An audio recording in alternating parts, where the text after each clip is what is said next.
नमस्कार शेतकरी बांधवांनो, तुमच्यासाठी आनंदाची बातमी। या शेतकऱ्यांची संपूर्ण कर्जमाफी करण्यासाठी कलेक्टरांचा आदेश देण्यात आलेला आहे। कोणत्या जिल्ह्यातील शेतकऱ्यांसाठी हा आदेश देण्यात आलेला आहे, याचबरोबर कोणत्या बँकेसाठी असणार आहे, प्रत्येक लाभार्थ्यांनी हा व्हिडिओ आवर्जून पहा। जर तुम्ही शेतकरी कर्जमाफीची प्रतीक्षा करत असाल तर हा व्हिडिओ तुमच्यासाठी महत्त्वपूर्ण आहे। त्यासाठी नक्की हा व्हिडिओ शेवटपर्यंत पहा। तत्पूर्वी चॅनलवरती पहिल्यांदाच आला असाल तर चॅनलला सबस्क्राइब करून ठेवा। शेतकरी बांधवांनो, नांदेड जिल्ह्यातील शेतकऱ्यांसाठी हा एक दिलासा देणारा अपडेट आहे। तुमच्या जिल्ह्यासाठी सुद्धा माहिती असू शकते, त्यासाठी नक्की हा व्हिडिओ शेवटपर्यंत पहा।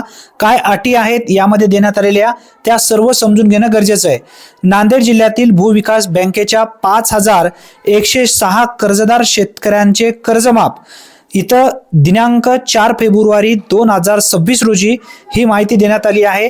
नांदेड जिल्ह्यातील भूविकास बँकेच्या एकूण 5106 कर्जदार शेतकऱ्यांच्या 7/12 उतार्यावरील भूविकास बँकेचा कर्ज बोजाची नोंद कमी करण्याबाबत जिल्हा अधिकारी राहुल कर्डिले यांनी नुकतेच 2 फेब्रुवारी रोजी परिपत्रक निर्गमित केले आहे। त्यानुसार जिल्ह्यातील संबंधित सर्व तहसीलदार यांना तालुक्यातील एकूण 5106 थकबाकीदार शेतकऱ्यांची यादी देऊन सदर शेतकऱ्यांच्या 7/12 उतार्यावरील भूविकास बँकेच्या भूतारण बँक, भूविकास बँक व महाराष्ट्र राज्य सहकारी कृषी ग्रामीण विकास बँक मर्यादा मुंबई कर्ज बोजाची नोंद कमी करण्याबाबत तसेच यासाठी सर्व तालुक्यांनी जो काही मंडळ स्तरावर कॅम्प आयोजित करावीत व कर्ज बोजाची नोंद कमी केल्याची प्रमाणपत्र निर्गमित करण्याचे निर्देश देण्यात आले आहेत।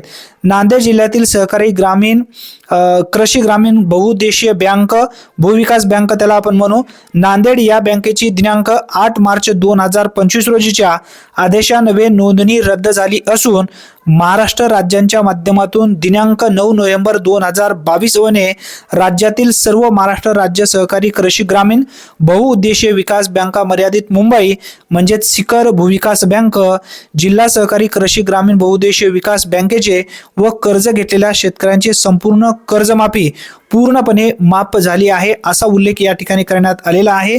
मित्रांनो, तुम्ही जर या बँकेचा शेतकरी असाल तर नक्की तुमची कर्जमाफी या ठिकाणी होणारच आहे।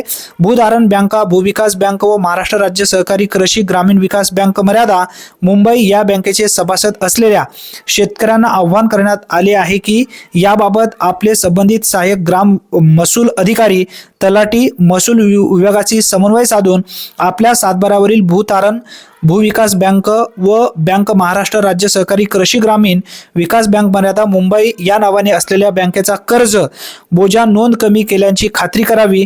याबाबत कोणतीही अडचण असल्यास जिल्ह्यातील संबंधित तहसीलदार कार्यालय तसेच तालुका सहाय्यक निबंधक सहकारी संस्था यांच्याकडे संपर्क साधावा असे आवाहन शाहूराज हिरे, परीक्षक, नांदेड जिल्हा सहकारी कृषी ग्रामीण बहुउद्देशीय विकास बँक मर्यादा नांदेड तथा जिल्हा उपनिबंधक सहकारी संस्था नांदेड यांनी केले आहे। आता तुम्ही ज्या जिल्ह्यातून आहात त्या जिल्ह्याचा फेसबुक पेज जिल्हा व माहिती कार्यालय, तुमच्या जिल्ह्यांचं नाव टाका नांदेडच्या ठिकाणी, त्या ठिकाणी जर तुम्ही टाकलात तर तुमच्या जिल्ह्यांची माहिती त्या ठिकाणी येईल। तुमच्या जिल्ह्यांच्या माध्यमातून सुद्धा आव्हान करण्यात आलेले आहे का, हा आदेश तालुक्यांना देण्यात आलेला आहे का, तहसीलदारांना, हे पहा। नांदेड जिल्ह्यातील जर तुम्ही शेतकरी असाल तर तुमच्यासाठी हा दिलासा देणारा अपडेट आहे। ज्या बँकेचा उल्लेख यामध्ये करण्यात आलेला आहे अशा शेतकऱ्यांची संपूर्ण कर्जमाफी झाली आहे। धन्यवाद।